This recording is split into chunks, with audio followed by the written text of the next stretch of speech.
Hello, ladies and gentlemen. Welcome to another episode of the Mike Prince Show right here at the Open Mic Broadcast Network. As you know, we come to you each and every day with news and tidbits of the world of HBCU, but in particular of that of my beloved Prairie View A&M University. Today will be no exception to the rule. Want to remind you that you can follow me on Twitter at Radio Guy. Instagram is Radio Guy 22.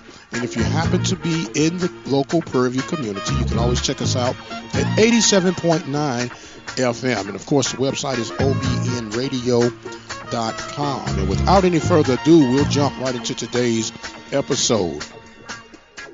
Today's guest is just about as important and popular as the Mr. Lonnie Davis that we had on a couple of days ago. A lot of feedback, pros and cons. That is to be expected in the world that we live in today. But our next guest needs no introduction, but we're going to honor her with an introduction. She is the current president of the National Alumni Association for Prairie View A&M University, and that is none other. Let me add, class of 93, my class. And let me add Miss Kimberly Runnels. Welcome to the show, ma'am. And thank you. I'm excited. We are excited as well to have you. As you know, and from my understanding, you have been listening to the Mike Prince Show, and we thank you for that first and foremost. But we appreciate people to come and be who they are. We figure if you got some dialogue and some conversation that we can discuss, you are more than welcome, not once, but twice. It's taken you a while, but we finally got you here.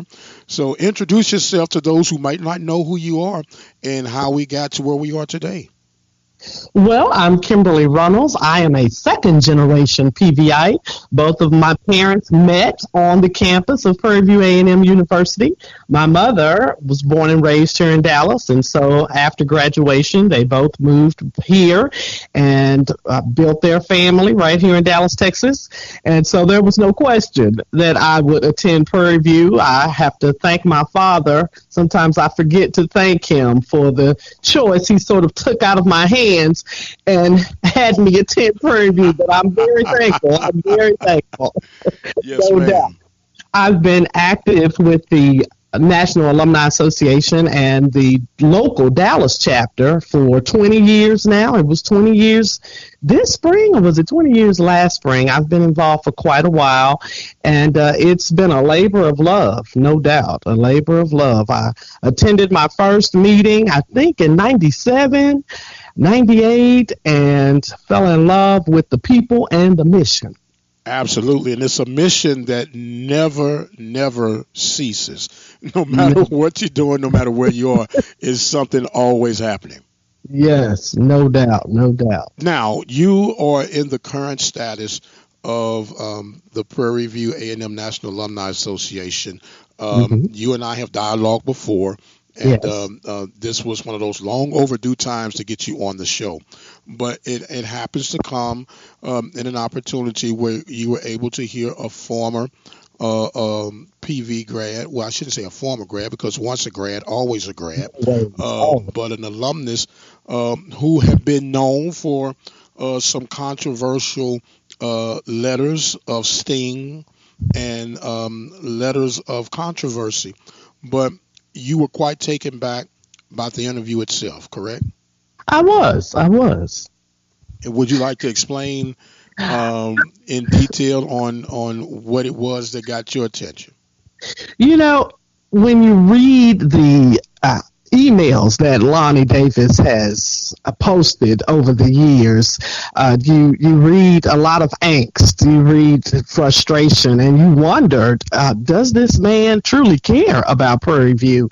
But on yesterday's radio program, to actually hear him speaking of his love for Prairie View and his desire for transparency and for things to just be correct, for it to be the Prairie View that he remembers, you know that he has a love, and that the emails are more of the frustration he feels regarding things that occur on the campus. It humanized him a lot in my eyes. I had never formally spoken to him or heard his voice. In fact, only those emails in which sometimes I did not come out unscathed. I don't think anyone came out unscathed in the likes of Lonnie Davis, and that's one thing. He's been consistent throughout the years. Yes, he has. This is true.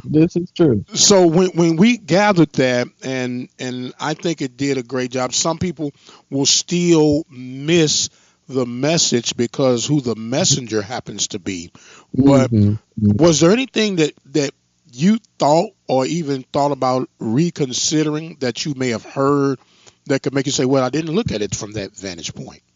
Well, even going back to an email that was written not long after President Simmons was appointed, he made me think there were quite a few alums that wondered about the process. 15 years ago when Dr. Wright came aboard, there had been a search committee, and this time there was not. And he was not the only one truly concerned, wanting to know what had happened, why was alumni not a part of the process. So I can actually give Lonnie Davis credit in that he spurred me to investigate. And although I was satisfied with the answers that President Simmons gave me, because she and I had an in-depth conversation, and she called me and told me, that most definitely the regents are the end-all be-all, and it's their decision. I still wanted to delve a little deeper, and so I contacted the chancellor, and I'm thankful that he was open to me, and he connected me with one of his VPs, and they invited me down to discuss it, and I'll have more information about that in the next Alumni Voice. But I can say that Lonnie does, if you can get through the rhetoric, he will make you think about some things, no doubt about it. And I think that's what healthy conversation is all about. I think sometimes we're more concerned about being liked, and that is a part of human nature. We are social creatures, but there's so much more to be gained when we respect each other and have an ability to hear each other, even if it's something that might be somewhat hurtful or even exposing me if it's my time to be exposed. But at least let us get better and move forward. Yes, most definitely. I caution any alumni, Lonnie included, if you're expecting Prairie View to remain the Prairie View when you were on the campus, then that's just unrealistic. It's going to change. It's going to become a different animal. It really is. And I think that's the challenge for a lot of alumni. When I was there, this was happening. When I was there, that person was working. When I was there, and things do change. Not to say that Prairie View cannot become a better institution, but that we need to be a little bit more realistic on our expectations. Okay. It's not going to be the Prairie View of the 50s, the 60s, the 80s, the 90s. It's not going to remain in that fashion. Absolutely. You and I spoke at a meeting a few months ago about there's been an overall challenge of reconnecting with the young PV Nation to help bridge that gap, because there's about a 20-year gap. And I don't know if you recall exactly what I said, but I think part of that gap is there's been somewhat of a disconnect in our era. When I say our era, because you and I graduated in 93, it was not the best of times athletically. True. For PV Nation. However, we were graduating left and right. We were popping out of there. So when it seems like, and correct me if I'm wrong, we reach back to the wonder years and the glory years of Prairie View up to the early 70s. Then we skip this dark past of incompetence on the field. I'll put it like that. Not the great success. Then we get the 2009 football championship, and it's boom, here we go again. And there's a big gap of emptiness. And if the truth be told, that gap of emptiness was really the glue to hold things together to get what we have today. I can agree. There are quite a few alums that have bad memories. They do. They have bad memories. Although they received their degrees, they've forgotten that sometimes I like to equate Prairie View like church.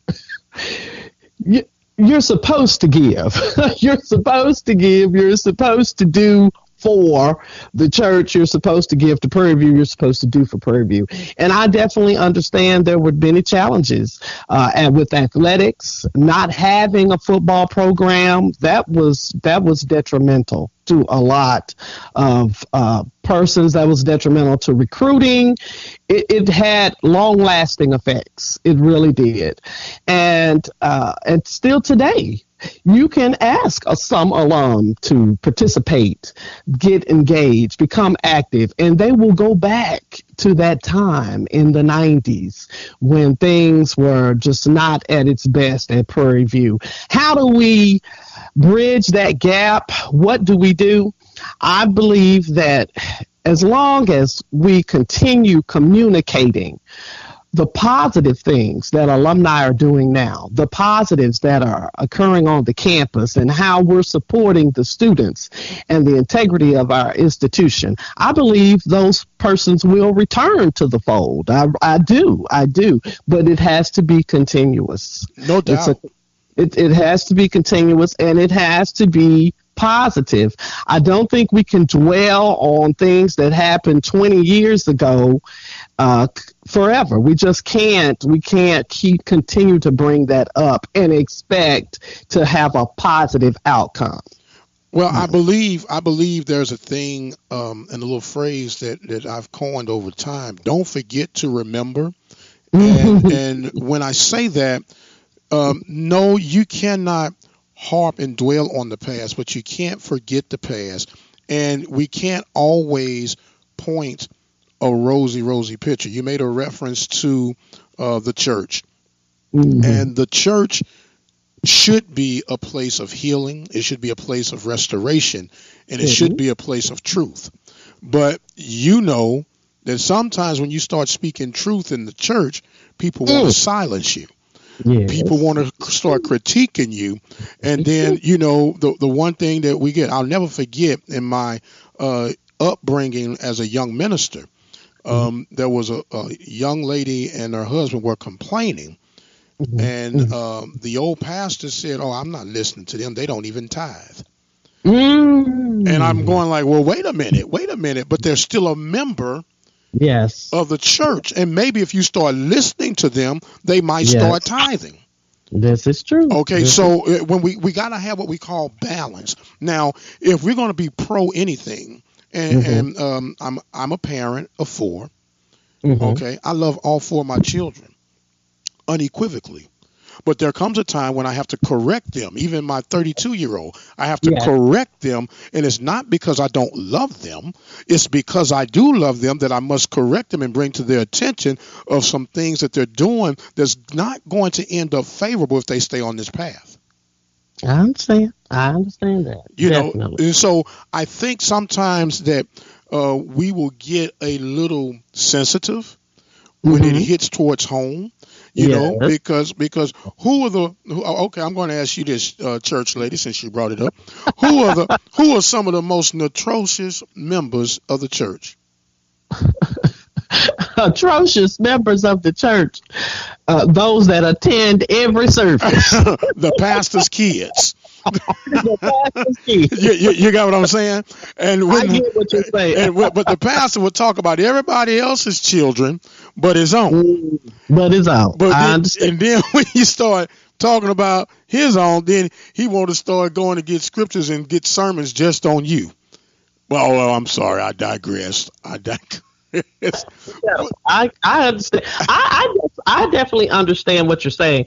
I think one of the reasons why there will always be a need for the National Alumni Association is because it is an independent voice. And we can, the questions are a little different when you're asking your employer than when you're an independent voice asking questions. Absolutely. And, yes, most definitely. So there will always be a place for the National Alumni Association. Because if I were an employee of Prairie View A&M University, I would not have probably been able to contact the system and be invited to meet with the VPs and truly sit down and have a discussion about our desire to participate in the selection of a president for our alma mater. And so that there's a fine line to walk there. There definitely is. No doubt. There's a fine line. Yesterday when Lonnie was talking regarding President Simmons, and he alluded to her age and why did she take the position.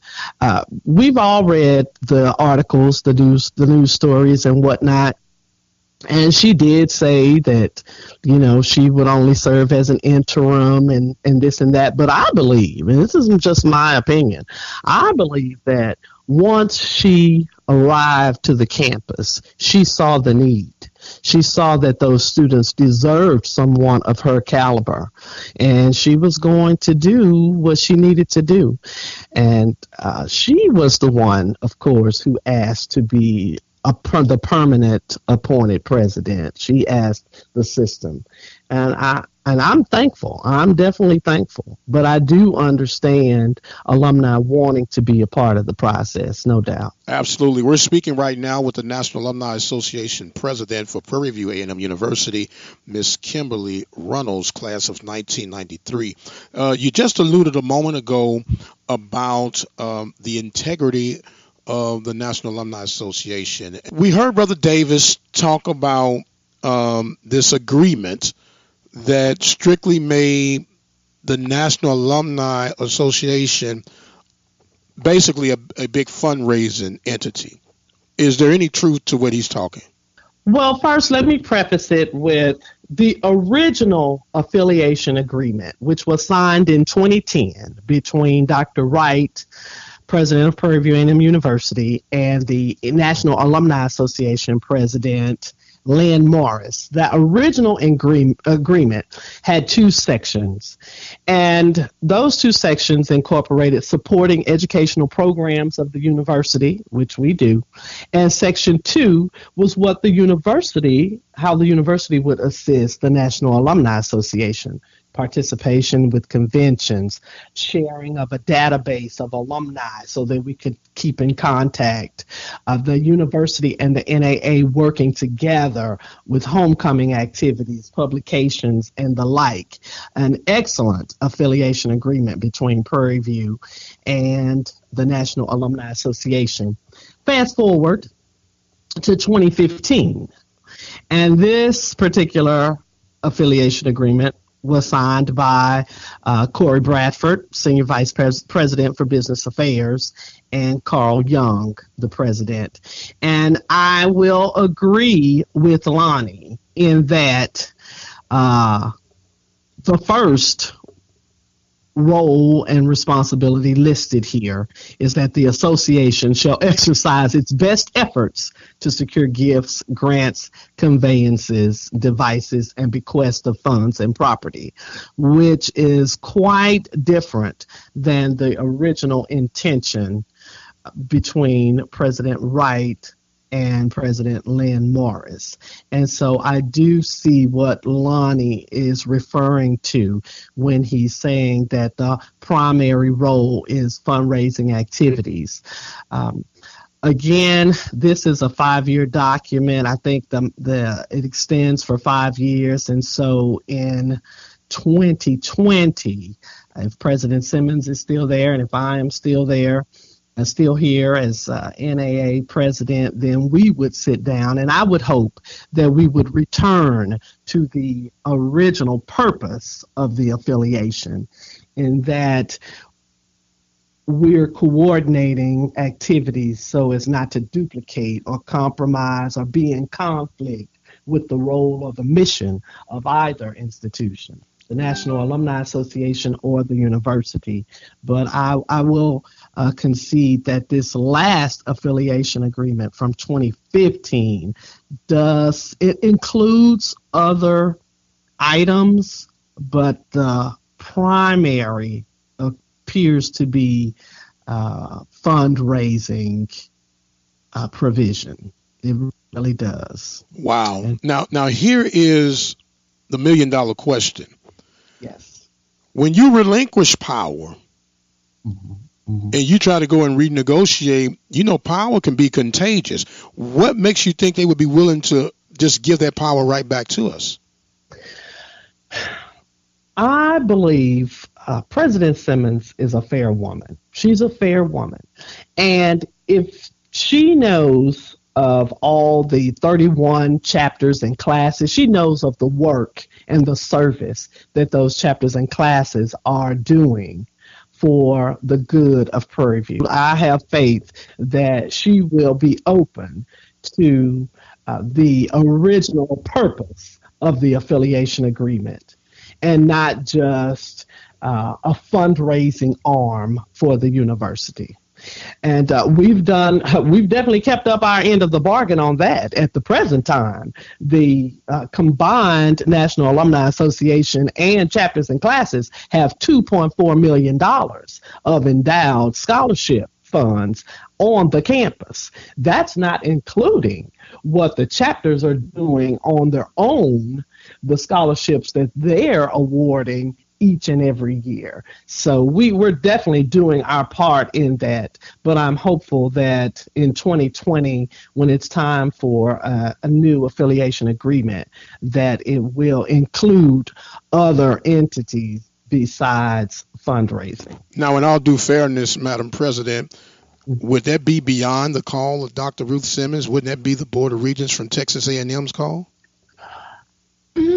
Not to my knowledge. To my knowledge, when this was originally put forward in 2010, the only signatures are from our university president and the national president and the senior vice president for business affairs.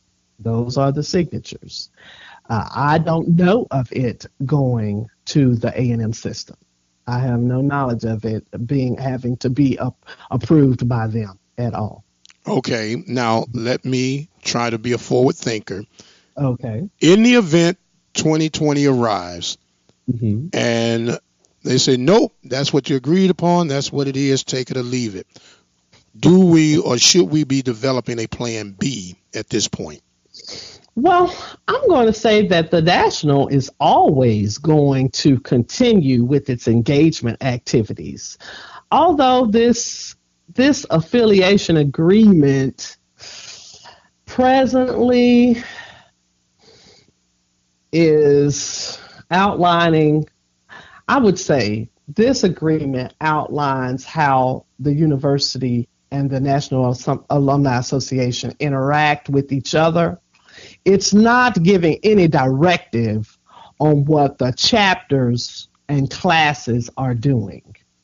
So we're always going to be engaged. We're always going to be an independent voice, a separate entity. I'm just hopeful that in 2020 we can return to the original. Well, I'm hopeful, prayerful for that as well. Yes, indeed. It paints a different picture now, doesn't it, though? It does. It really does paint a different picture. And I'll tell you, on this particular affiliation agreement, there are only two signatures. The president of the university is not signing. It's only Dr. Corey Bradford and Carl Young. So. Wow. The plot thickens. Yes, most definitely. I couldn't tell you if Dr. Wright, I'm confused on why Dr. Wright was not assignee to this document. I Well, could maybe not he think. gave executive powers to Corey Bradford at that particular time. Maybe, I don't know. maybe I was not part of it, so not. Yes, I was not present as well. I was not. well, Uh, there you have it. there you go. I There you have guess I guess to try to give credit to whom credit is due, it. we'd have to give Lonnie a Lonnie, check mark on this one. we would. I'll tell anyone. Lonnie will make you think. If you can get past the rhetoric, you will truly think about what is happening on the campus and with our university. A lot of times it's in the presentation, but I hear his frustration. I can feel it. I can read it in the emails. You feel it and you hear that angst. And unfortunately, I think a lot of persons, that's all they see and hear. That's all they see and hear. Well, I think you summarized it best when you say the interview humanized him, Yeah. help you to see him as a thought-provoking person who does care about Prairie View. And we Oh, know yeah. that you're a thought-provoking person that cares about Prairie View. Yeah. And with that, and hopefully you all will know that I'm a thought-provoking person who cares about Prairie View as well. So that we had that kumbaya moment, we'll move forward with the rest of this interview. And that's why we do what we do here on this show. We want people because you can get lost in text, emails, letters, and you're not getting the core of the message. And I want the core of the message to be heard. And that's why I'm so glad that you're here with us on today to help clear up any murky waters because it's all about us moving forward as one body. Definitely. I agree. I definitely agree. I've been very fortunate in these last 10 months as NAA president that the cooperation between the NAA, the university, and the foundation of Chairman Perry has been wonderful. He and I have spoken numerous times, and we're all like minded, and that we're all working toward the betterment of our university, no doubt about it. And President Simmons has been very forthright with me. She and I have talked extensively. I originally was and still am in awe of her. She has a brilliant mind. She really does, and I believe wholeheartedly that she can do wonderful things, magnanimous things for our university. It's very evident that, and maybe it's not evident. I'm sure you see as I see because you're close, you're there. We've both been involved for years with alumni and whatnot. There are definite deficiencies on the campus. I mean that it's not perfect. Prairie View is not perfect. It is not. There are things that need to be corrected, but if I believe that if President Simmons can't correct them, I don't know who can. I really don't. I don't know who could correct some of the issues that have occurred over the years. Even something as simple as just staffing. If you go online to the university page, you'll know 30 to 40 open positions. That tells you there that we had a gross lack of personnel on the campus. When every month, if you look at the career page, there are 40 positions open. They're needing faculty and staff. So she's working. She's definitely trying. She's working to improve our alma mater. Now, you No. just made a very valid point, which leads me to my next question. You make it be known that you keep a very close dialogue with President Simmons, and that is definitely needed for us to be able to continue to move in the right direction. We have a very huge vacancy that has just been developed with the leading or the leaving of Ashley Robinson, athletic director toward Jackson State. You just may mention that there are a plethora of job opportunities open. I find it ironic that Texas A&M out of Kingsville. They just lost their athletic director to the MEAC. He's going to take on a job at Coppin State. And they have a posting, just came out on today, the posting for that position. And we don't yet to have the posting for our athletic director's position open. And my question is, have you had any dialogue on the direction that Dr. Simmons would like to go as far as the athletic director is concerned? The only thing that she has mentioned to me was that there would be a search committee and that Dr. Bradford would chair said committee, because already the Houston chapter had a few candidates to serve on the committee. And so I submitted those names to her from that Houston chapter. I don't know when that posting will list for the athletic director position, but I do know that there will be a search committee.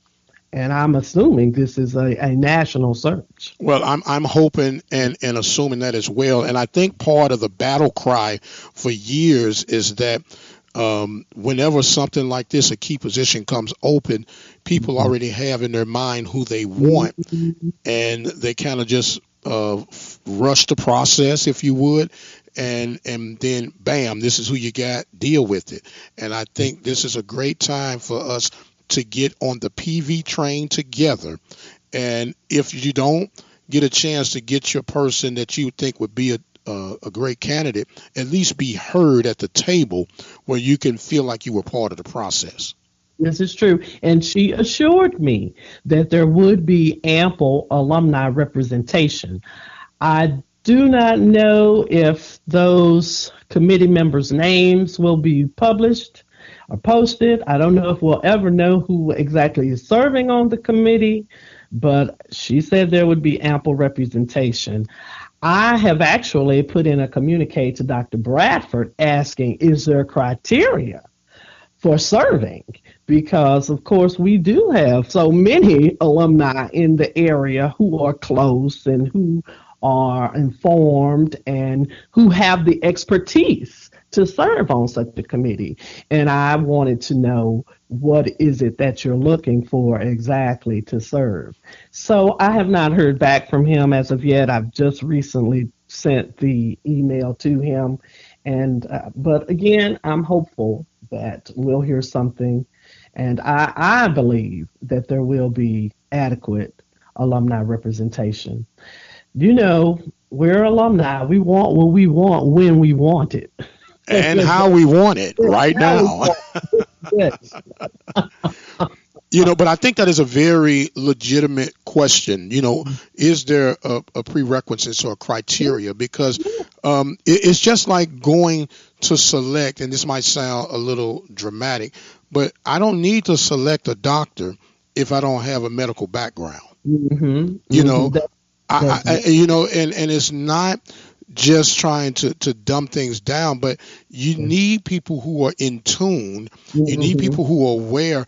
And I want a true, unadulterated search. I don't want a buddy search. I want a search for the best person. And I stress the best person. The best person, and this might shake a couple of leaves off the tree, but the best person might not have a PV degree behind their name, but they could take us to the level that we are supposed to be at as a leading institution of higher learning. Very true. I agree wholeheartedly. And obviously, President Simmons agrees as well. If you see the our last hire in the ag department, that gentleman is not a Prairie View grad. No, nope, not at all. Not at all. But and I stress that, we're all pro Prairie View. We're all pro Prairie View. We're all pro. And I want us all to be rooting for PVU. But sometimes we have to be able to be honest with ourselves, and let's not just take the PV punch all the way to the grave that, you're PV, you're good, you're PV, you're good. We need progressive, we need forward thinking, and we need aggressive people who understand. And I say there are three key positions, and I know there's a dynamic engineering department, a business department, kinesiology, all those things. But the president, the athletic director, and your head football coach are the face of your university, because people will identify with who you are, whether it's fair or not, with who you are as an institution based upon the image of your president, based upon the image of your athletic director, and based upon the image of your head football coach. Yes. That is what it is. And I am leaning on your class of 93, leaning on your heart, that we make sure that we can at least sit at the table and be heard with some sincerity. Yes, most definitely. I'm hopeful that with the hire of Billy Davis as the director of alumni affairs, that there will be more opportunities for engagement, for alumni to come to the table, a round table of sorts with the university to discuss issues and concerns, and also to celebrate. I'm hopeful that, and Billy is class of 92, in fact, and I'm excited about his new role, and because that's something that it's unprecedented.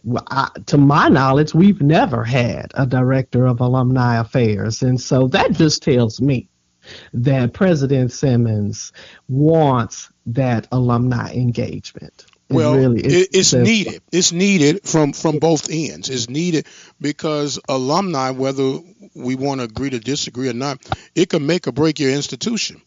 Yes. Financially, socially, and emotionally, it can make or break your institution. And I think that if we all put on our big boy and big girl britches, and we don't take things as personal attacks, hear each other out, and be able to work through whatever agreements to disagree. And I'm going to make you laugh just for a second. You're from Dallas, and I already know that you're probably a Cowboy fan, and I'm going to give you a pass on that one too. The glue that holds us together is that you're PV proud. I am. And I will give you a clemency on that other Dallas stuff. How is that? Yeah. Thank you. I appreciate that. Yes, ma'am. And you know what? I want to thank you, too, for you called in on the message line. And you left your little My PV story talking about how your parents made that application stay on the end table for Texas A&M. And you're so PV proud. Now we had to twist your arm, but we got you through it. And, I'm so glad that I went to PVU. Ms. Runnels, we have a huge event coming up for the National Alumni Association. Yes, indeed. Would you care to talk about that, ma'am? Yes, our 44th annual National Convention occurs July 19th through the 21st at the Boomtown Casino and Hotel, New Orleans. It's actually about 15 miles from the French Quarter in Harvey, Louisiana, but it doesn't take but a moment to get there. And I'm telling you, this is going to be a fabulous 3 days, alumni networking, social events, award recognitions. Dr. Ruth Simmons will be there with some of her cabinet members. The new Vice President of Development, Ms. Carme Williams, will be there talking about giving societies and giving us numbers. Our foundation chair, Roy Perry, will also do a presentation. Where are we with paying for this stadium? We have workshops, alumni mentoring, student loan management. It's a full 3 days. We're going to memorialize those Panthers that have gone beyond the hill. And then even for our chapter officers, there's officer training, there's compliance training. So we've squeezed it all into a 3 day period. but it's so worth the trip. It's always a wonderful time. I've been attending these conventions for almost 20 years, and I enjoy myself each and every time. So I encourage everyone to come out, network, join, fellowship with us. It's a dual event. There's business to take care of, but there's also a good time to be had. Absolutely. I was blessed to be the breakfast speaker last year in Houston, and I was blessed and honored to be able to speak before such a great mass of people that represent and love Prairie View as much as I do. I am truly thankful for this opportunity to have you come and shed some light with us on today. And as always, we allow our guests to have final thoughts and comments. And ma'am, I will now give the floor over to you. Well, my final comment is go online. Check out the National Alumni Association, www.pvualumni.org. We're going back to the basics, but forward with alumni engagement. Thank you. Well, we've heard straight from the president, and hopefully we'll keep on hearing from the president. I want to remind you all that we have a 24-hour message line that you can dial and leave your PV story, your thoughts, comments, or anything going on with the Open Mic Broadcast Network, PV Nation, Swag Nation for that matter. The phone number is 713-570-6736. Don't forget to follow me on Twitter at Radio Guy. Instagram is Radio Guy 22. And the website is obnradio.com. She is the president, Miss Kimberly Runnels, and I am the radio guy, Dr. Mike Prince. Thank you all so much for joining us. And until the next time, you guys be blessed, and we'll see you on the other side.